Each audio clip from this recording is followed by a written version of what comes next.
Right, let's move into Isaiah 53 itself. But mind ourselves, first of all, just what happened at the end of 52. Where it says that he will be people who weren't told will hear. People who didn't hear will understand. So let's have a look at the first three verses of chapter 53. Who has believed our message? To whom has the arm of the Lord been revealed? He grew up before him like a tender shoot, like a root out of dry ground. He had no beauty or majesty to attract us to him, nothing in his appearance that we should desire him. He was despised and rejected by man, a man of suffering and familiar with pain, like one from whom people hide their faces. He was despised, and we held him in low esteem. Let's just uh, let's just consider that some of the things in here. There's two main messages I want to get out of this wee bit. One is a challenge to us, and the other is an encouragement. So first of all, the challenge. Let me ask us a question. Why do we try to make Jesus attractive? Why do we try to make the gospel attractive? See what it says here. This is the suffering servant. This is the servant through whom all God's plans are going to be fulfilled. He's the cornerstone. He's the linchpin.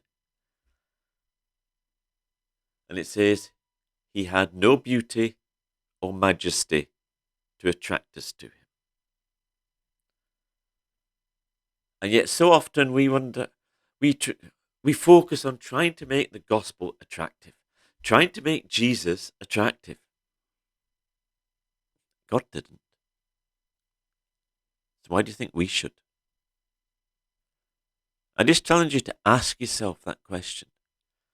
Now, don't ask yourself face this question in the wrong way, saying, "Oh, it means we shouldn't do this and we shouldn't do that," and it certainly doesn't mean we should be as obnoxious as we can or should be as miserable as we can. That's absolutely not what we should be doing. I just challenge us. I challenge myself. I challenge you to look at this. Why do you want to make the gospel attractive? Or more to the point, why do you think that's a good idea?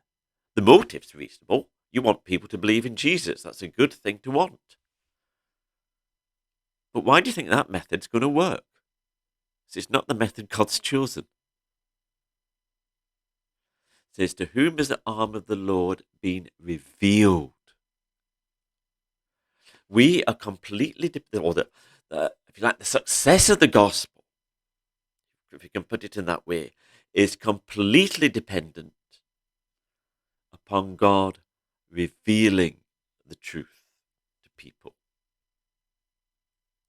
So that's the challenge to us, first of all. Why do we think trying to make Jesus or the gospel attractive is a good idea? Or why do we think it's going to work? Because God doesn't. It's not the way God's chosen. So I don't know why we should think we know better than God. Now to the encouragement. He was despised and rejected by man. He was like one from whom people hide their faces. He was despised and held in low esteem. And yet at the end of 52, it talked about all sorts of people coming to believe. We live in a society that despises God, despises Jesus, increasingly so. Our society rejects him and despises him and considers him to be of no value. We should not get discouraged, because our God can reveal the truth to this nation. He can open the hearts of people in this nation.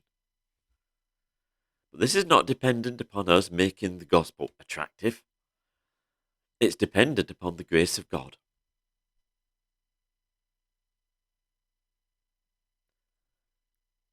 Now, in the next, or the rest of this chapter, we're going to see how this unattractive servant has achieved our salvation. But on these 3 verses, I just wanted to focus on those 2 things. Why do you think making the gospel attractive is going to work? But be encouraged. Doesn't matter. This society can try and reject Jesus as much as they like. If God chooses to reveal him to this nation, to this people, the world can do what it wants. It won't stop God doing that. So we should have the right sort of confidence in God. We should have the right sort of confidence in the gospel and in Jesus. Because as Paul says, I will not be ashamed of the gospel because it is the power of God for salvation. Amen.